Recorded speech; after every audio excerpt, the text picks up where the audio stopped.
High tension. Roger Ebert, elite film critic extraordinaire. May he rest in peace up in cinematic heaven, famously stated of high tension, quote, clever viewers will see for themselves that this movie's plot doesn't just have a hole that's big enough to drive a truck through, but in fact does have a truck driven through it, end quote. This statement illustrates how even the most respected and objective critics can be seduced by the desire to deliver a powerful zinger. It also illustrates how even the most observant and academic critics can miss crucial information because the truth is, emphatically, there is no plot hole. So let's break it down. Roger Ebert is talking about the killer's truck, which can't possibly exist if the killer is imaginary, to which I reply, exactly. The movie opens with Marie talking to herself. She's in a hospital, horribly injured. She turns her face to see a video camera. She asks, are they recording? The scene fades to white and our movie begins. What follows isn't reality with Marie's psychosis superimposed on top of it. What follows is Marie's insane, improbable, unbelievable explanation for her rampage. She is an unreliable narrator, and 90% of the film is from her flawed, delusional perspective. The killer isn't real. Of course, the truck isn't real. So the question then becomes, okay, how did the women get from the farm to the gas station? Isn't it obvious? The same way they got to the farm.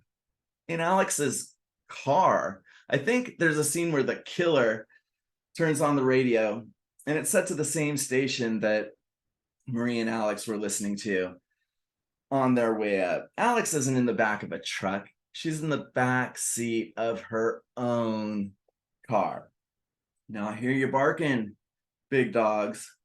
You're saying, okay. What about when the killer was driving his truck and Marie was chasing him in the yellow sports car? Even if the killer's truck is Alex's car, Marie can't possibly be in two cars at the same time. To which I reply again, exactly, because there is no yellow Mustang. And you should probably feel a little silly for not realizing it's a blatant fantasy. It's an American muscle car in South France. It's completely pimped out, sparkling. It's got fuzzy dice hanging from the rear view. This isn't the kind of car a convenience store clerk drives. This is a car straight out of Grand Theft Auto. And if you don't believe me, there's even a Confederate flag on the bumper. The clerk was East Asian. He's not some racist muscle car enthusiast. No, what's happening here is Marie is so dissociated from the fact that she's torturing her best friend, her would-be lover, threatening to set her on fire. She's like, no. I wasn't even in the same car when that happened, man. That shit, man, that's fucked up. That was not me. So what about the chainsaw? Was that real? Absolutely. Where did it come from?